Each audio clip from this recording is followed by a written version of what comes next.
Hello, welcome to class. This is American Federal Government, and I am Ken Hicks. This is a required class for anybody that wants to get an associate's or a bachelor's degree. You kind of got to go through this. It's sort of Citizenship 101 if you want.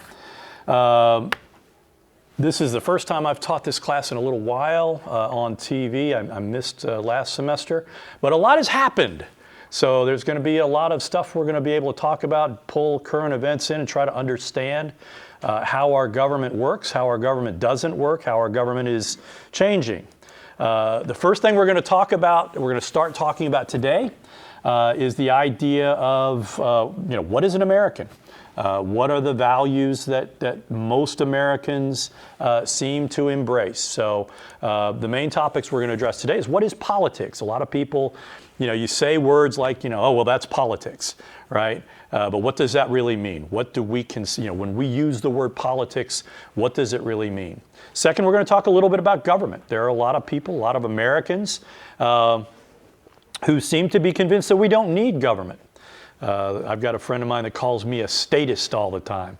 And I'm like, well, what does that make you? If I'm a statist and I actually believe in government, what does that make you? Are you an anarchist? Do you believe we can get by without government? There are places where they try that. It doesn't work well. Third, we're going to talk a little bit about whether government is necessary or not. Fourth, we're going to talk a little bit about different forms of government. We'll spend some time looking at how different governments kind of arrange, politics in different places. So first of all, what is politics? I remember one of my first graduate courses at the University of South Carolina. The guy came in, it was a methods class, and he said, can anyone define politics for me? And we just sat and chewed on that for nearly a half an hour. Nobody really, we were all like, we'd never actually been asked that elemental a question. For the purposes of this class, politics refers to the process by which nations and communities negotiate the distribution of valuable goods and services. Now, you can have a very, very narrow conception of government, or you can have a very, very broad conception of government, right? If you look at a couple of these definitions, Otto von Bismarck, one of the great German leaders of the 19th century, said government is, or politics is, the capacity of always choosing at each instant in constantly changing situation, the least harmful, the most useful. That's a pretty capacious view of politics.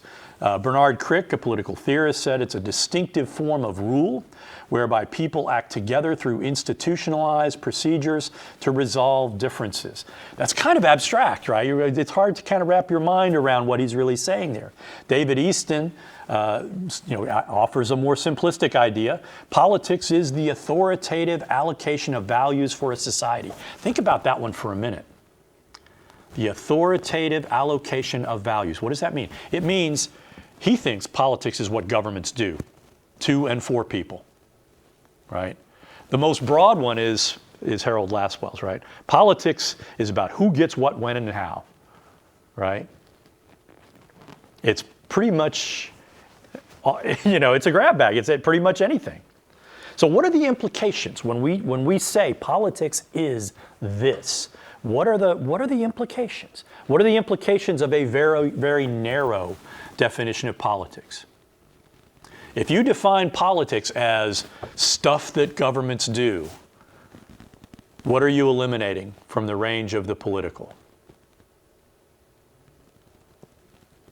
Narrow definitions necessarily place significant social engagement and movements as somehow existing outside of politics, right? That narrow range of the political sphere creates an environment where you can say, that's illegitimate, right? Think about what's happening in Minnesota right now, in Minneapolis. I might be getting in trouble here, but I'm going to try it out. Right now you have Immigration and Customs Enforcement, ICE, running around in Minneapolis, and they're trying to grab as many, undocumented immigrants as they can. And they're not popular in Minneapolis because the people of Minneapolis are fairly liberal in terms of their political culture. even if they're not. There's a very large Somalian population in Minneapolis because of the vagaries of how immigration works. They oftentimes place large numbers of one ethnicity in one state. There's a large number of Lebanese living in Michigan.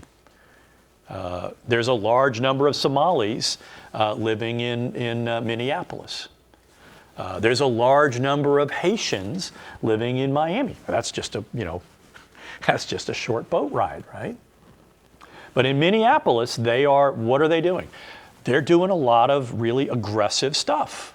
They're showing up in trucks in neighborhoods. They're showing up at Home Depots. Why? Because the Trump administration, and I'm just saying this is what their stated goal is. They want to deport as many undocumented immigrants in the shortest period of time possible. Does anyone disagree with that statement? That is what they want to do. And what are the consequences of that aggressiveness? That means ICE has to be aggressive. And that means, and so what are the people in Minneapolis doing? They're driving around, finding out where ICE is, and they're blowing whistles and notifying people in the neighborhood that ICE is present. Is that illegal? Depends on your definition of politics. It also depends on what ICE's legal mission is. Does ICE have responsibility for arresting people? Can they arrest anyone that's not suspected of being an undocumented immigrant? Just ask yourself that. Find out. Right? Look for multiple sources that state what ICE's legal authority is. So you've got a tinderbox where people are really antagonized by what a government agency is doing, and you've got government agents trying to do what they're being told to do. Think about the impact, think about the consequences, the psychological consequences for the ICE officers. They're being placed under enormous stress. Have you guys seen videos of them breaking windows of cars of people that they suspect of being undocumented immigrants? Is that safe? You're saying to these folks, and I guarantee you this is coming from ICE, the people that are running ICE. You can break windows and pull drivers out of cars. What if the driver is in drive and hits the accelerator? Right? It's innately unsafe to engage in that kind of practice. And so these are the challenges, and this is politics, folks. We are in incredibly polarized times. The government wants to do things that are increasingly controversial. I can tell you, a lot of people that voted for Donald Trump are saying, I voted for Donald Trump because I wanted him to close the border and I wanted him to get the violent undocumented immigrants out. He said he would go after the worst of the worst. Well, more than 70% of the people they've rounded up don't have any kind of arrest record. The only thing they're guilty of is being in the country, past their visas. 5% of the people. Wrong class. Oh, okay. 5% of the people who have been arrested have violent records, who have been deported. So, and I'm not saying this is a bad thing, that Trump shouldn't be deporting people, that ICE should, that's their job. But they're doing it in a way that is creating enormous tumult in communities, in Portland as well. Right? And now you had a situation, what was it, last Wednesday, where an ICE officer attempted to arrest an American citizen who was doing what they're doing. If they're going around in cars to neighborhoods, protesters are going to follow them around in cars into those neighborhoods. They tried to pull her out of the car. She tried to get away. An ICE officer was towards the front of the car and shot her. And what did she do? She died and she rolled down the street in an uncontrolled vehicle. Imagine if there had been a bunch of protesters down that street. Is that in the interest of public safety? So this is, we live in very, very tumultuous times. Politics is about how we manage and accommodate the differences among us. And the problem that we have and that we will be looking at probably in every class is that right now our politics is not seeking accommodation. It is seeking imposition. Both sides, and I'm not going to try to both sides this throughout the semester, but right now I am going to say both sides want what they want, and they're perfectly happy to impose what they want on people who are violently opposed to what they want. And that is a recipe for an enormous amount of civil disorder. And that's what we're dealing with right now. So what are the implications of very broad definitions of politics? You think about feminism. Feminism is a political view that basically demands a very broad definition of what we consider to be the political. What is one of the slogans of feminism? The personal is political, right? Feminism is predicated on the idea that women are systemically defined in relation to men. Their daughters, their wives, their mothers. And that has an effect on their political, on how they are viewed politically. One of the great, one of the demands of the feminists, the 19th century feminists at the 1848 Seneca Falls Convention was a right to divorce. They wanted the right to own property. They couldn't own property in the middle of the 19th century. A woman could not independently own property. In many jurisdictions, in many local governments, 3 women living alone in a house constituted a house of prostitution. What's the problem with an overly broad definition of politics? It creates a challenge. What is the line between the public and the private sphere? What is the value of it? What is the value of that definition between here's the realm of the political and here's the realm of the personal? Privacy is one of those essential things that we believe in, right? If everything is political, what are the implications of that? The implication is that government can reach into everything.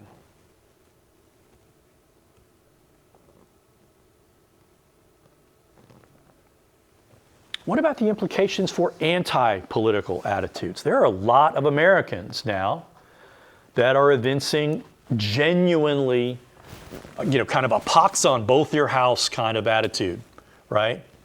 I hate both parties. What are the implications of that? Now, I will say this. There are some people that also have anti-democratic attitudes. You're showing that. It's a slight uptick of people who are basically saying, I don't believe in democracy. In fact, one of the big tech billionaires, one of the, what do they call them, the PayPal mafia guys, Peter Thiel, back in 2008, as far back as 2008, Peter Thiel said, I don't believe that democracy, I don't believe that liberty is the best way to pursue, that democracy is the best way to pursue liberty, that there's a contradiction now. And he's advocating some kind of libertarian, utopia where there, again, no government. You've got people that are that are in multi-billionaire status that are basically saying they don't believe in the Constitution. They have a lot of money and a lot of resources. Elon Musk is one of them.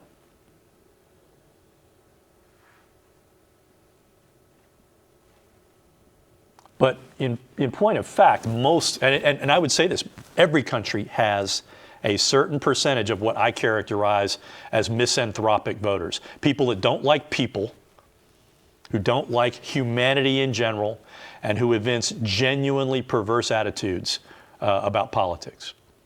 That violence is okay, that authoritarianism is fine.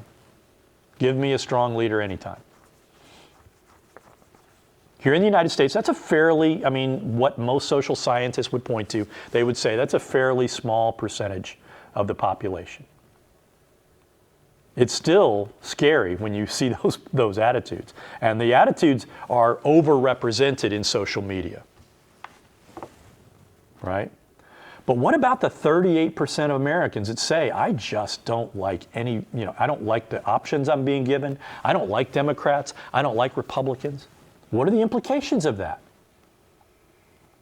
When close to 40% of Americans are giving those kind of attitudes. Do you understand why the United States is one of the democratic countries that has the lowest rate of voting?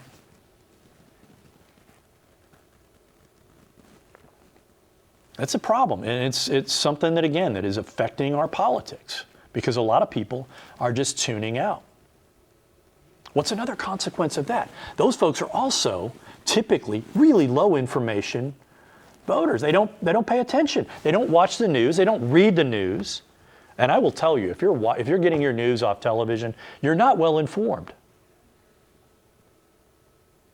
And if you're getting it just off social media, you're almost certainly going to be misinformed. And if you're getting it from The Daily Show, you're not well informed. Consider your sources and don't rely on just one source. We'll talk about this more later on in this semester. But again, the problem is that so many people are tuned out that vocal minorities have a louder voice. This literally is what happened in 1930s Germany.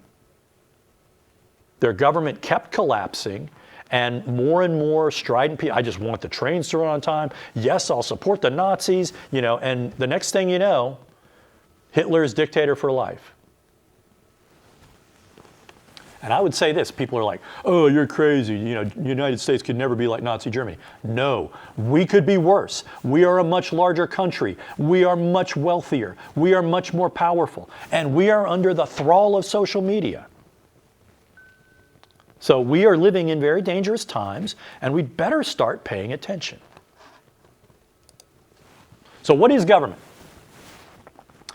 Government are those collection of integrated institutions, laws, and policies that politically control, i.e. govern, a territory and its inhabitants. We should always keep in mind that there were non-Americans living in the United States following independence, and the drafters of the Constitution were aware of the phenomenon of permanent resident aliens. If you read the Constitution carefully, you will oftentimes see the word inhabitants, not citizens. In fact, citizens is rarely mentioned in the Constitution. The point of American jurisprudence is that we treat everyone living within the jurisdiction of the United States the same. Okay? The government under our Constitution has an obligation to care for citizens and non-citizens in an equitable manner.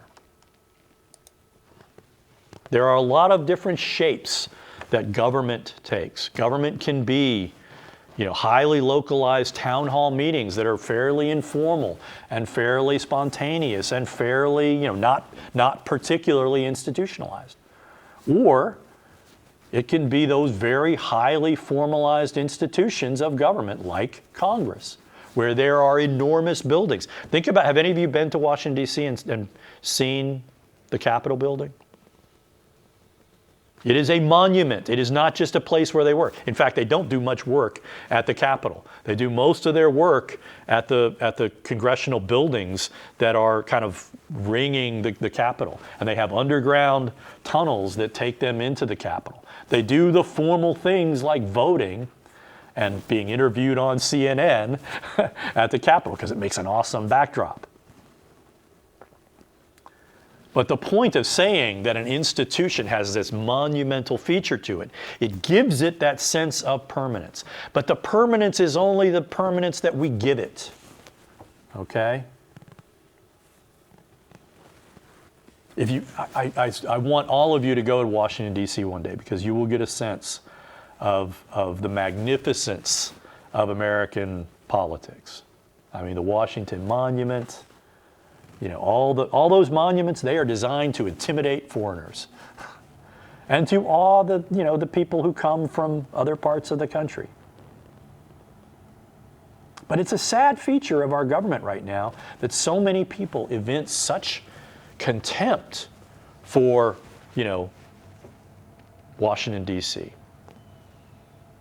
And we'll talk about why that is.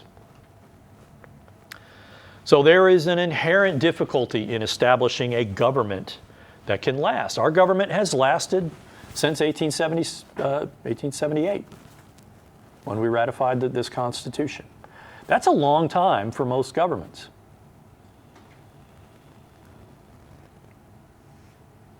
But again, the challenge is that the rules that are set down, that were promulgated in think about it. In 1787, people were still, walking around or riding around in horse-drawn carts. For them, the big innovation was canals, and moving, goods and services, on rivers. That was what constituted, for them, infrastructure meant lighthouses, so ships could get into harbor safely, and canals, so that they could move more goods around by river, because you could always, float more, corn or whatever it is that you're shipping on a barge than you could on a wagon. And now think about what most of our transactions are today. They happen virtually, right? How many people actually put a power bill in the mail these days? They pay it online. We walk around with cell phones.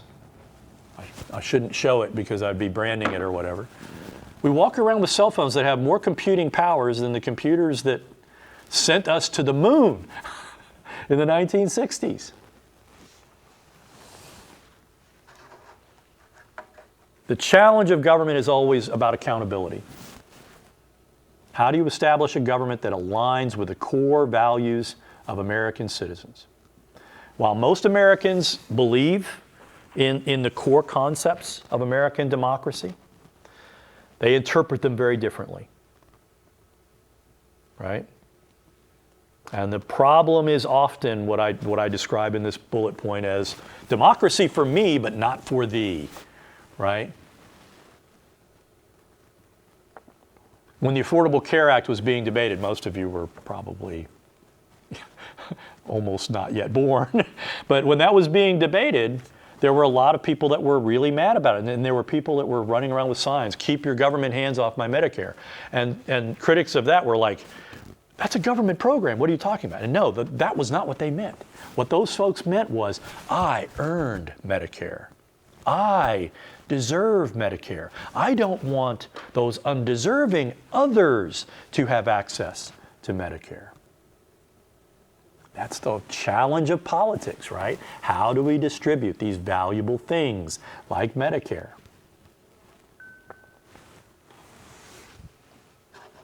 So, is government necessary? I'm a political scientist, and that means I have spent a significant portion of my adult life studying politics, studying government, because obviously I have a bias. I believe we need government. I believe human beings, when you get past the number 3, you need some kind of guiding leadership, right? Without that, without somebody taking the lead and coordinating and doing things, you're not going to be able to go to the movies. You're not going to be able to go to a restaurant. It's like a Seinfeld episode. Should we get Chinese tonight? Should we get Italian? Oh, I don't know. It never ends. So you have some people out there, like libertarians. Do any of you identify as a libertarian? Okay. There's some anarchists out there who insist that government is an unnecessary evil. But most experts, I have a PhD in political theory, but I'm not going to claim to be an expert. But most experts believe that government is essential for providing essential goods, especially essential goods in as complex a society as this. We're a nation of upwards of 340 million people, distributed over a continent-sized country, divided into 50 states. We have to have a certain amount of government in order to have running, clean water, clean air, safe streets, good schools. These are things that are just not going to spontaneously occur. And I will tell you, I think most libertarians are actually anarchists. Okay? So we take an enormous amount of stuff for granted, right? The next two slides kind of show you. You know, when you think about your day-to-day existence, if you get up at 7 o'clock, congratulations, I get up a lot earlier than that. You wake up, standard time is set by the national government. 7:10, you take a shower. The water is provided by local government, supplied either by a public entity or a regulated private company. You eat breakfast at 7:30. The nutrition facts on your food are labels mandated by the federal government. You drive to college. The car that you're driving, the airbags and the seatbelts are mandated by federal and state laws. Roads and bridges are paid for by state and local government, built by private companies who contract with those entities.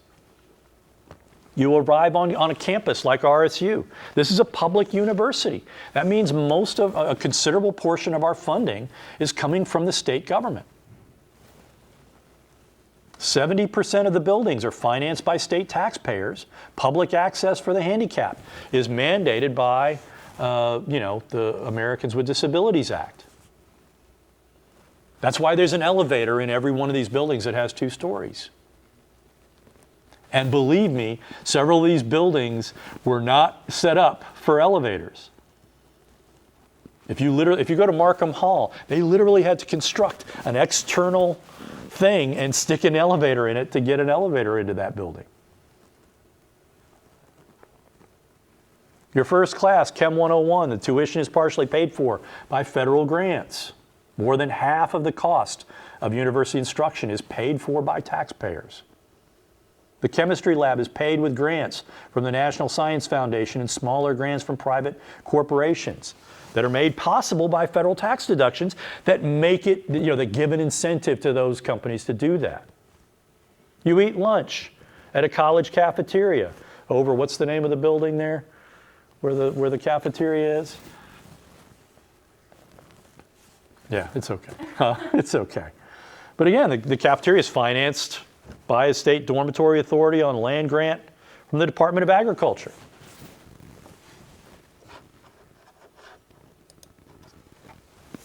You take your second class, American Government. The course is required as part of the Gen Ed curriculum. In other words, the state is saying, if you want to earn any kind of college degree, you have to take government because we think it's important for you to understand how government works. And American government is incredibly complex, as you'll discover. Your third class, computer science. Free computers, software, and internet access provided by state subsidies and grants, or with discounts from Apple and Microsoft. And again, that is deducted from Apple and Microsoft's corporate income taxes. The internet was constructed by the federal government as a redundant way of communication. It was called the Ethernet. And it was privatized by government. They basically said, this is something that everybody should have access to.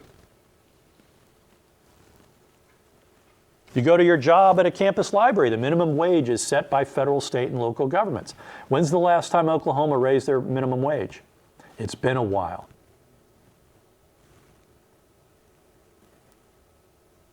At 8:15, you check on the status of your student loan. Forms for student loan applications are promulgated by the Department of Education, or they were before the Trump administration basically eliminated the Department of Education. Good luck with what they're doing going forward, getting a loan. I don't know what they're doing, frankly. At 10:15, you watch a little TV. The networks are subject to regulation by the Federal Communications Commission.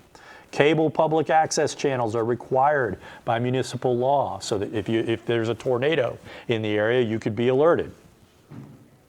Weather forecasts are provided by to broadcasters by the National Oceanic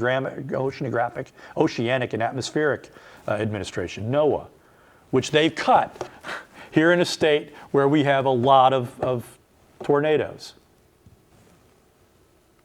At midnight, man, and if you're awake at midnight, whew, you're a much more energetic person than me.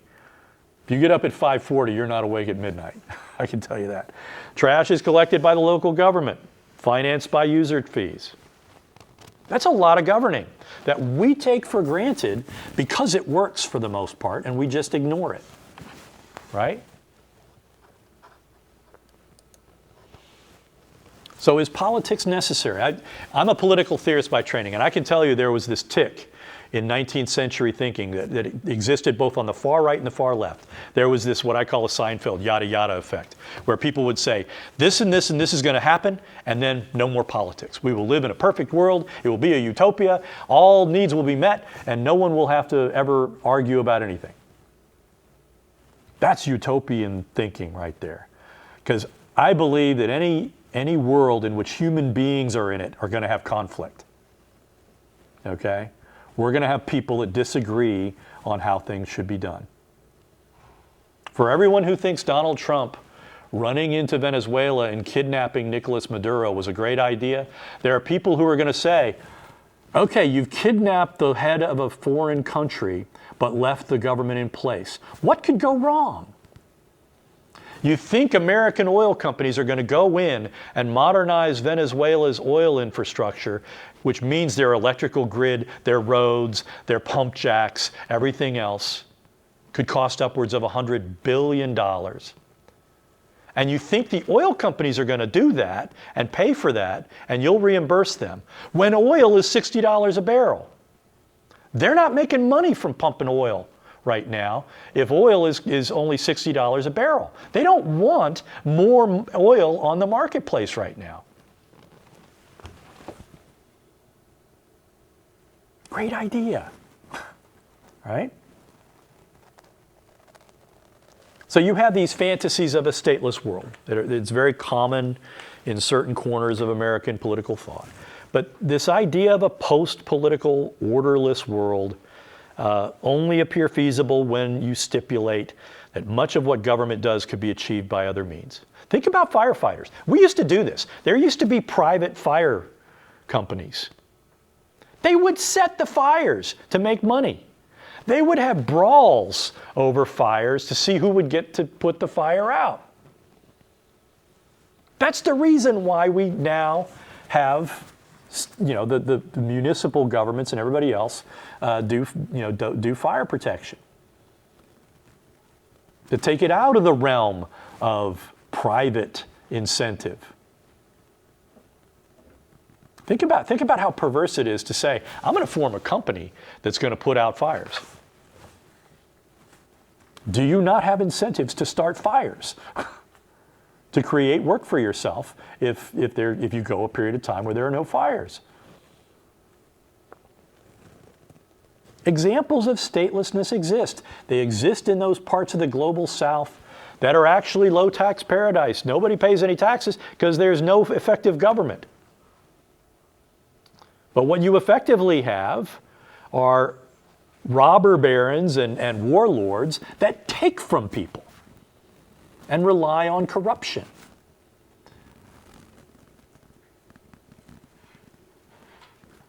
Most people living in those countries live in absolute poverty.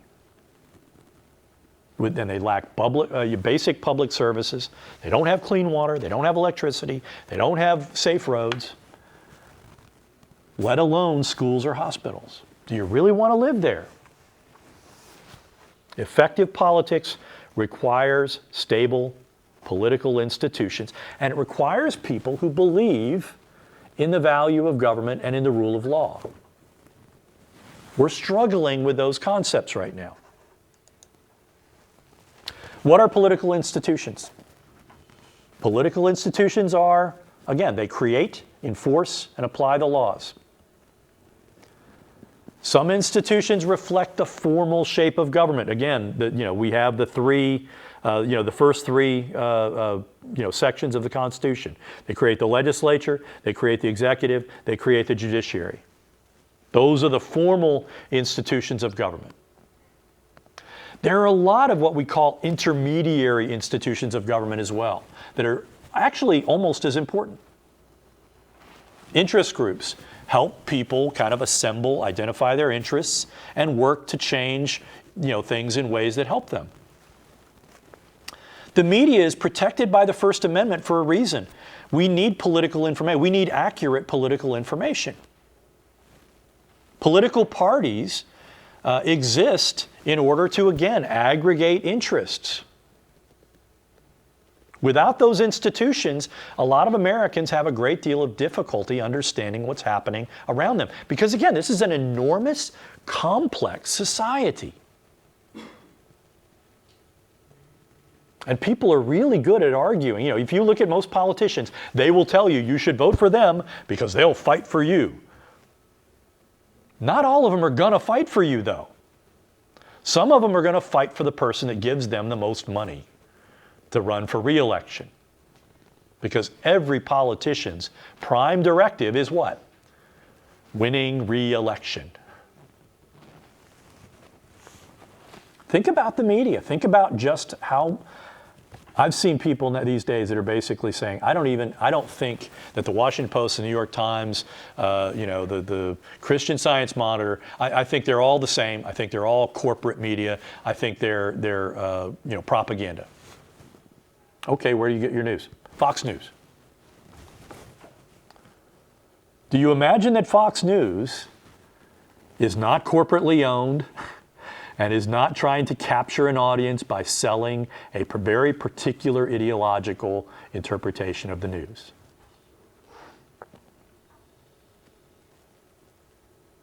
And what we have seen is a basic erosion of what we call the standards of journalistic objectivity. What is journalistic objectivity supposed to do? It's supposed to say, I don't care whether you're a liberal or a conservative. I don't care whether you're a Democrat or a Republican. I'm here to tell you what happened and give you facts so that you're in a position to make decisions. How many of you believe that that's what the media is doing today? This is the problem we confront. Because again, let's keep one thing very clear about the media, and I'll say this again later on in the semester. The media is corporately owned, publicly traded, and privately owned, and run for a profit. Their job is to capture an audience and sell it advertising. And if they think being liberal will do that, you want to know why the New York Times is liberal? Because it's in New York City. It's the New York Times. New York happens to have a lot of liberals in it.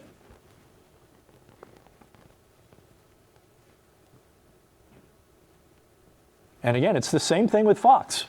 Fox is conservative because that's what Rupert Murdoch decided to do in terms of programming. He wanted to create an alternative to CNN. He believed CNN was liberal. CNN was the first cable all-news network. He wanted to create the conservative analog to that. And what's happened since 1996 when Fox got created? Now we've had this divergence on both ends, right? People in Fox world believe that the New York Times is liberal and therefore you can't trust their reporting. People in MSNBC, or MS Now world, I guess, believe that everybody in Fox world is delusional. That is feeding and intensifying partisan polarization. And this incident in Minneapolis, you can see it on social media, right? People who are conservatives are saying she had it coming. She deserved to be shot in the face 3 times. And people on the left end of the spectrum are saying that ICE officer executed her. He wanted to kill her. You could tell he wanted to kill her because instead of getting out of the way, he shot through the windshield of that car and then fired 2 more shots through the side of the car.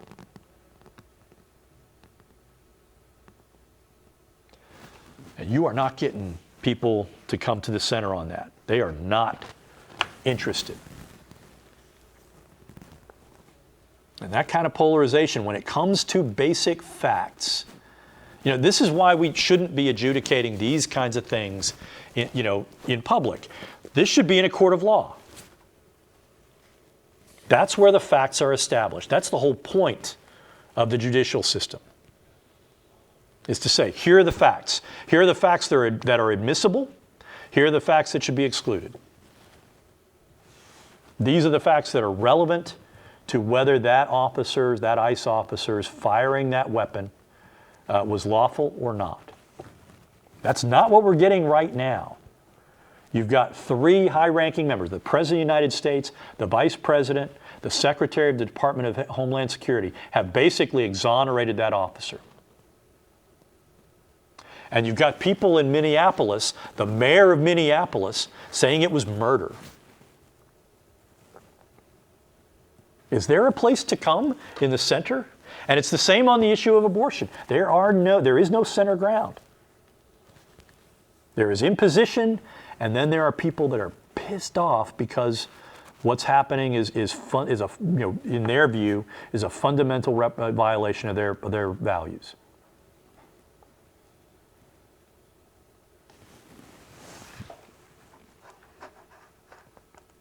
So what are the different forms of government? Governments can be differentiated by the degree to which they rely on coercion to control their inhabitants. How much force do you need to get people to accept that you're in charge, right? Aristotle was an ancient Greek. He was actually Stygian. Greeks really were, they didn't consider themselves to be Greeks, but we'll leave that aside. He was a great, famous philosopher. He set up a typology. He said every form of government falls into three basic types. And there is a good form, the pure form, and then there is the corrupt form. And what is corruption? Corruption is simply governing not in the general interest. When you're talking about corrupt government, you're saying that this is government that is narrowly focused to benefit a narrow set of people. And you have rule by the one, rule by the few, rule by the many. Rule by the one, when it works, we call it monarchy. And that is someone who is in charge, a king, who governs in the interests of the whole. And in the history of humanity, how many genuine monarchs have we had? Most of them fall into the category of tyrant. These are folks who govern in their interest, in their family's interest, in their narrow set of supporters' interests.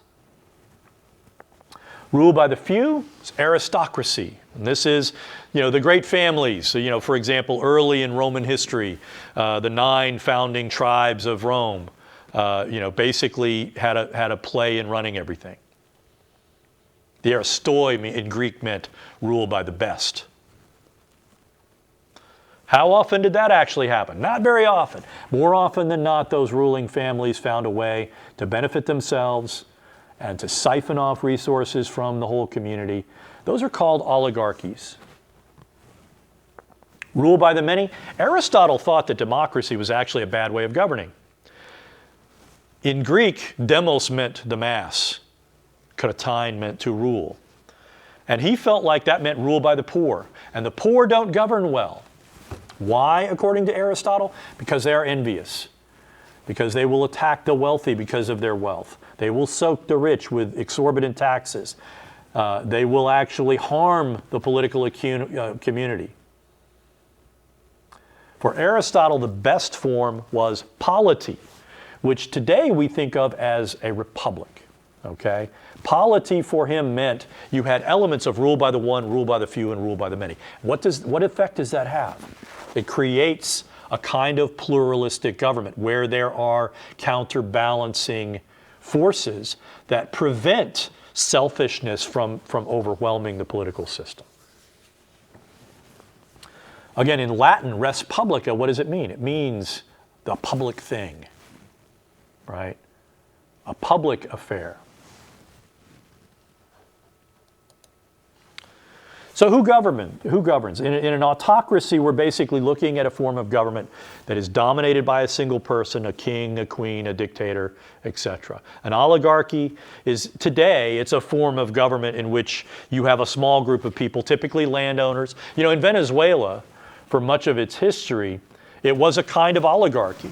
where the people that owned most of the land, and there was just a handful of people that owned most of the arable land in Venezuela, it was called the latifundio. They controlled the land, and the source of wealth in Venezuela before the discovery of oil was horses. They ran, it was great pasture land, and so they had a lot of horses and cattle in that area. Today, most oligarchies are really military dictatorships, because the people with guns have an advantage in taking over government. Authoritarianism is a system of rule in which the government recognizes no formal limits on its authority, but which may be restrained by the power of some other social institutions. Now, when you think about it, in Italy, for example, the fascist dictatorship of Benito Mussolini was more or less, it was more of an authoritarian government than it was a totalitarian government, even though Mussolini coined the term totalitarian, because the Catholic Church continued to exert considerable influence. It had a countervailing power of sorts. An even better example is Francisco Franco's Falangist regime in Spain of a similar period. Right there again, there were other forces at play, and Franco was never the expansionist that Italy and Nazi Germany would be. Right? Totalitarianism is a system of rule in which the government recognizes no formal limits on its power and seeks to absorb or eliminate other social institutions that might challenge it. So for totalitarians, it would be everything inside the state, nothing outside the state, nothing against the state. How do you achieve that level of social control?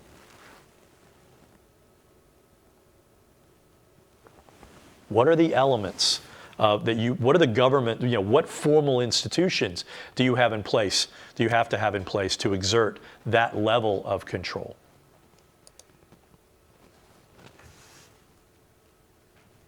So what's in a word? What's the difference between authoritarianism and totalitarianism? There's a misleading tendency during the Cold War to divide the world into two camps, democratic and communist. And the end of the Cold War really put us in a position where, once again, we're seeing all the varieties of authoritarianism and totalitarianism.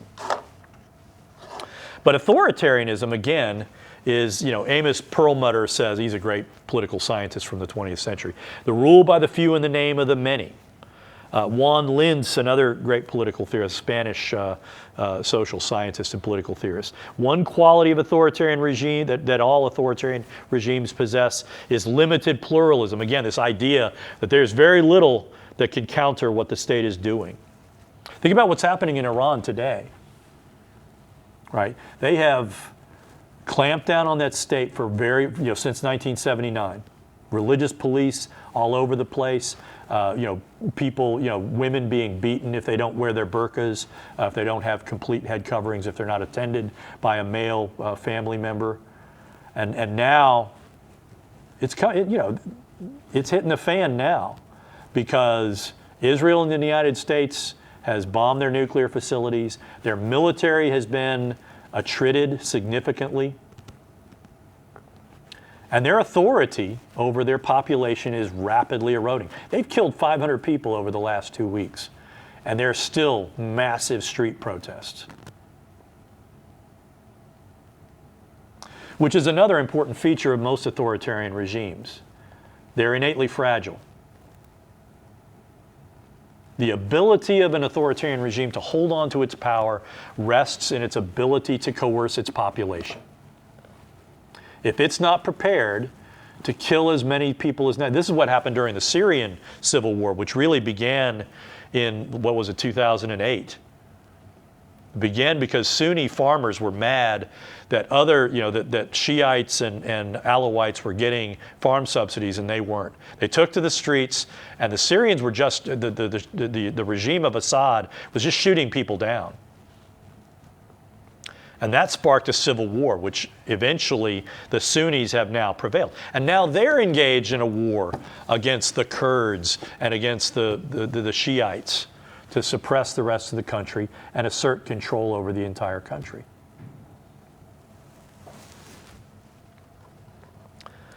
So a totalitarian regime is really basically an authoritarian regime on steroids, right?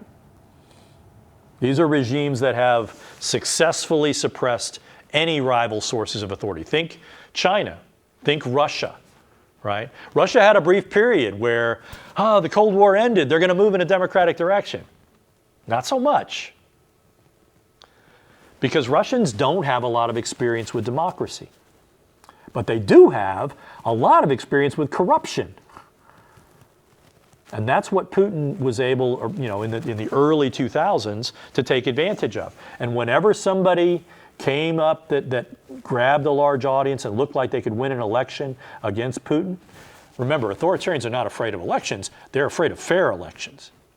Putin would have them arrested on some kind of trumped-up charge or thrown out of a 15-story building. That happens a lot to journalists in Russia.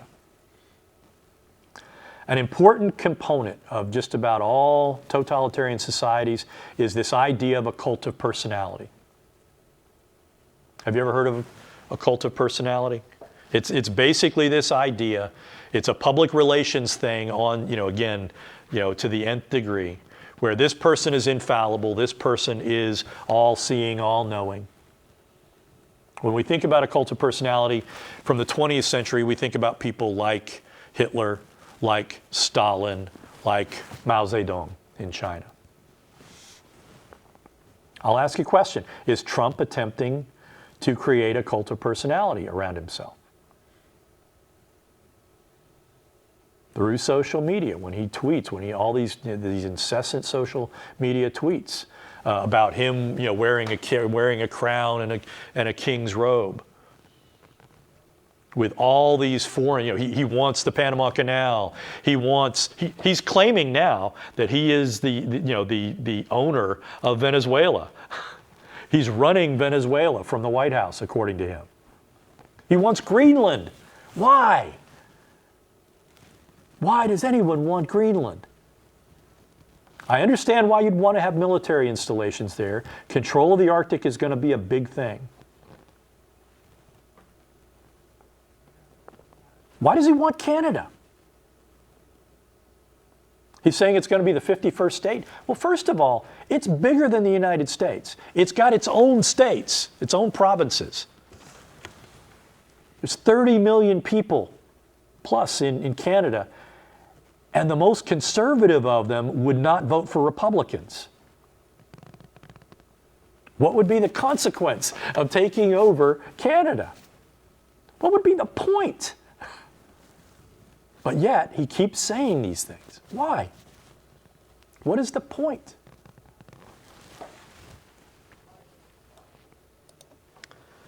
So, common features of anti-democratic regimes. Again, extensive and varied police forces, right? It's not just that they had the Gestapo in Nazi Germany.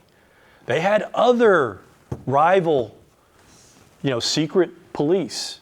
Because the one common feature of just about every totalitarian leader is they're paranoid. They're always convinced someone's going to try to take them over. And they're consistently right. Because they're typically not popular. Second, investment in a powerful military, because they want to engage in territorial expansion. Regimes are cash dependent, because they have to reward people through corruption. That was one of the features of Venezuela, the Maduro regime. And again, I hold no brief for Nicolas Maduro. He was a bad guy. They were engaged in narco trafficking because that's where they got their cash from. Although most of the drugs they were moving were going to Europe and to Africa. But they're dependent on taxation, so they at least have some sense in which they need to keep things relatively status quo with the populace. Because the one thing that can undermine a totalitarian regime or an anti-democratic regime is a popular uprising like you're seeing in Iran. And what is causing that? Bad economic conditions. They're mad. They don't feel like they have economic opportunities. Taxation is high. Their job opportunities are low. Large numbers of unemployed. Authoritarian regimes are intent on controlling the narrative of their country, its people, and especially of the regime itself. Right? Why do you think Donald Trump sued CBS and the New York Times and the Des Moines Register? He sued the Des Moines Register because they posted a poll that said that he might lose the state of Iowa. He claimed that hurt him. An important element. They control the life chances of citizens. In other words, what is one of the key powers of a king? The power to loose or to bind, right? Kings have that ability. I don't like you. I'm putting you in a dungeon. You're going to enjoy dungeon life for a while. That is the ultimate control of a person's life chances. Finally, the idea of a permissive geopolitical environment. What does that mean? It means there's an international environment that nobody wants to intervene in the affairs of anybody else. Think about what Donald Trump is doing by kidnapping the head of state. Again, it's not really the point whether he's legitimate or not. I believe Nicolas Maduro was illegitimate. I think he lost his last election, and they simply rejected the outcome. And the guy that won had to flee to Spain. Nevertheless, he's the head of the government. He's the head of the state, and we went in and kidnapped him. What are the implications of that if you're Vladimir Putin in Russia? And you're thinking, Ukraine's not really a country. Those people are Russians. They just don't know it. What if you're, Xi Jinping in China? Those Taiwanese are not really Taiwanese. They're Chinese. We will make them Chinese soon enough.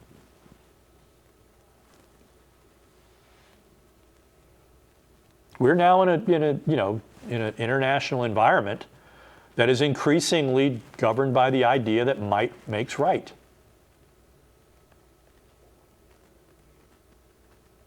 There's a great, one of the ancient texts, the history of the Peloponnesian Wars. It relates a dialogue between the Athenians who were about to take over an island that was allied with Sparta. And the people of Milos are saying, look, it's not our fault you're at war. You should just leave us alone. And the Athenians famously say, the strong do as they will, and the weak suffer as they must. Surrender, or we will kill 1/10 of your male population and sell the rest into slavery. That's the world that Donald Trump seems to want to live in.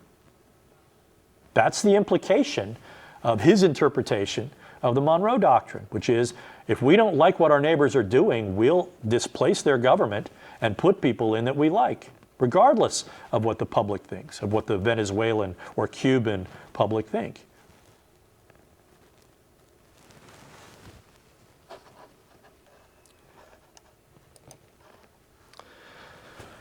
America side by side. If you look at The Economist, which is basically a kind of a neo-conservative British magazine, early liberal, it looks at the democracy index. What are some of the geographic patterns that you see here? There are places where democracy is fairly strong, Northern Europe, Canada, Germany to a somewhat lesser extent. And then there's places that are lighter blue, where democracy is a little bit more attenuated, where there are problems with freedom of the press. Look at all the red. Where are most of those places? There's some in Latin and Central America, but there's a lot in Africa. There's a lot in Asia.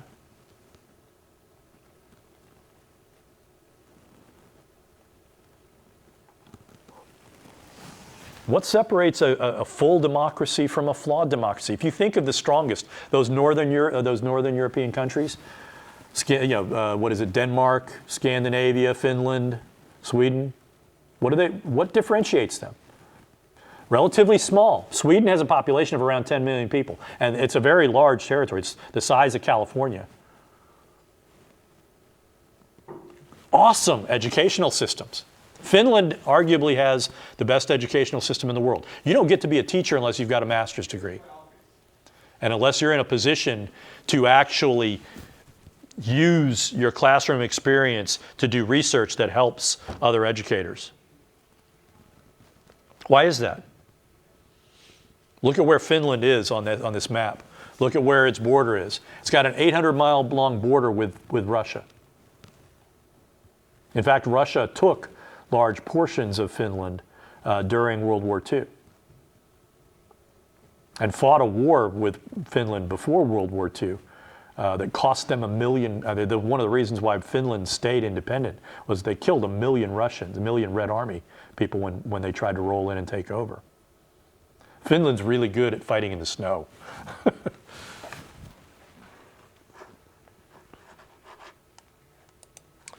So what are some of the key elements of democratic governance? The one is this idea of popular sovereignty, which is what? It is the principle that political authority originates with the will of the people,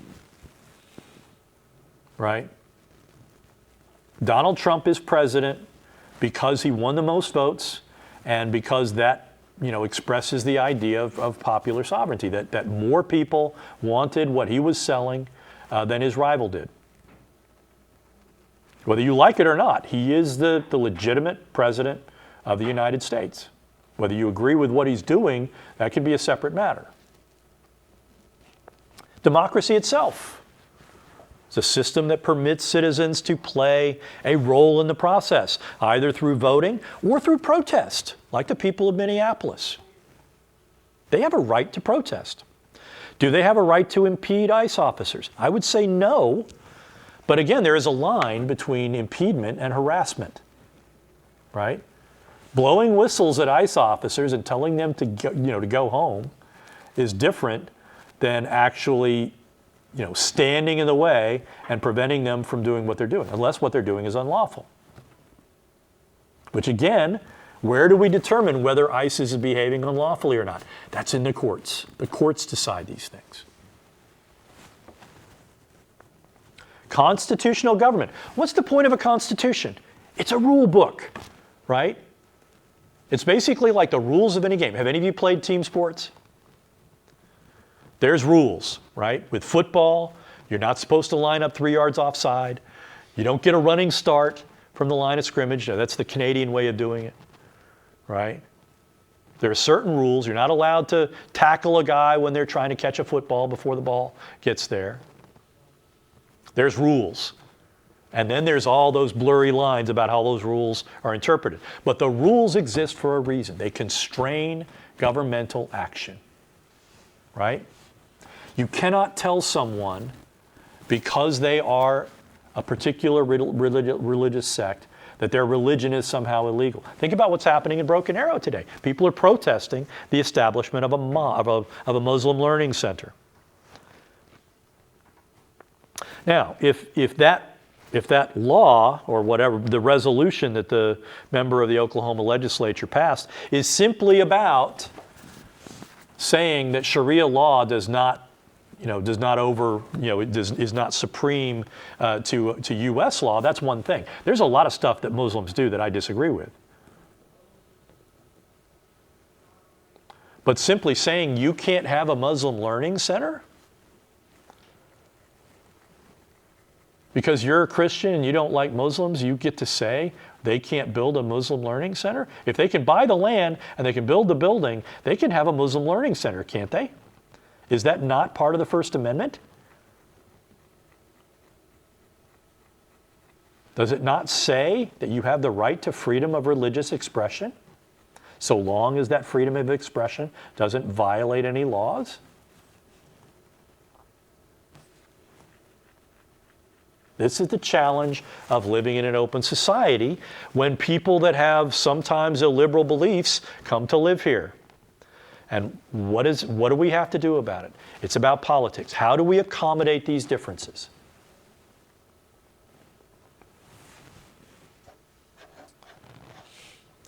Democracy has evolved a lot since the Greeks first practiced it. For the Greeks, politics was about a very narrow, small political community. They didn't, like I said, they didn't consider themselves to be Greeks. They were Athenians, they were Spartans, they were, Argosans. Politics for them was very personal. It took place in a public space. They called it the agora. It was enough, oftentimes it was space enough for thousands of people to be in the public square. And they would debate what should be done. They formed factions. They argued. Should we go to war with the Spartans? You could actually smell the garlic on your neighbor's breath when you were practicing politics in ancient Greece.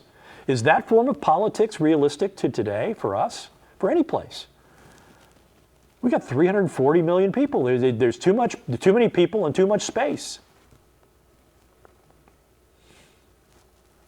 Direct democracy is not really practicable in contemporary society. We have to elect people and designate people to represent our interests.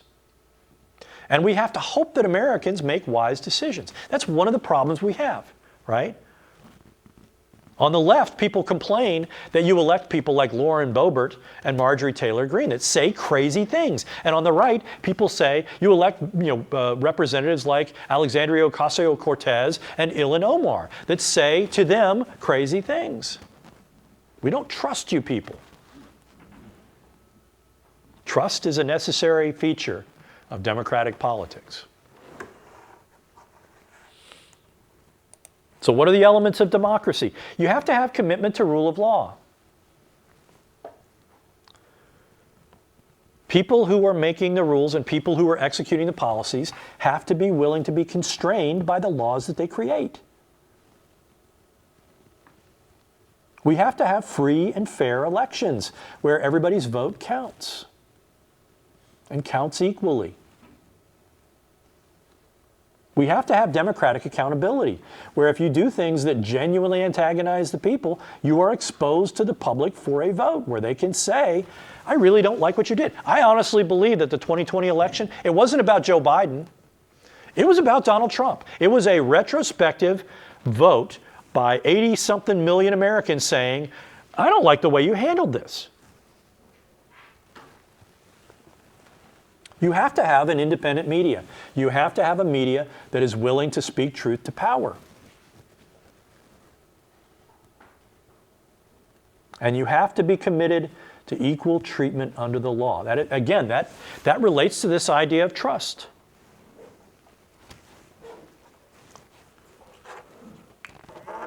So limiting government. You have, how do we limit our government? Again, we have a constitution. We have a Bill of Rights. We have a system called federalism, which we have a whole week that we're going to talk about, that creates this idea of kind of vertical checks where, again, if Donald Trump wants to send the National Guard into Minneapolis and the governor of Minnesota doesn't like that, he can oppose it. This reflects the fact that our founding generation really didn't trust the idea of pure democracy. And so in effect, we have this, what I call the American experiments, plural. At the time the colonies won independence, the idea of democracy was highly exclusionary. Women had few political rights. Native Americans were viewed by most Americans as subhuman. And in the South, they had a system of slavery. Their economy was based on slavery.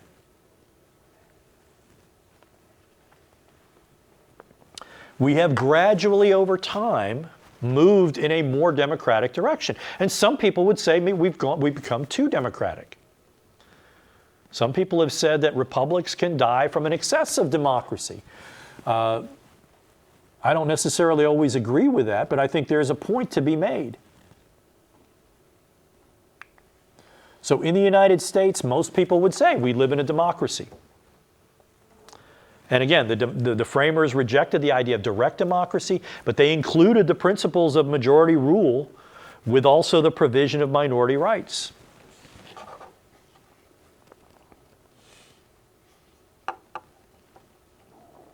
The overriding fear that most of the framers had was this idea of fear, the fear of tyranny of the majority.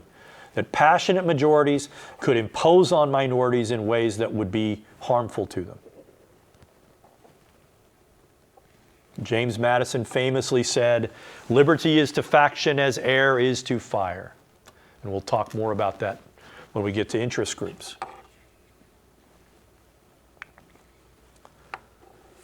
The American idea of representative democracy, again, citizens elect representatives. Sovereignty is divided between a national and state governments. The citizens of some states and municipal governments enjoy access to direct democracy. Here in Oklahoma, we can have initiatives that go on the ballot that you vote on, right? The marijuana ballot, they expanded Medicare or Medicaid expansion, happened through a popular vote because the people that were governing the state didn't want to do those things. But the people of Oklahoma ultimately did and forced them to act.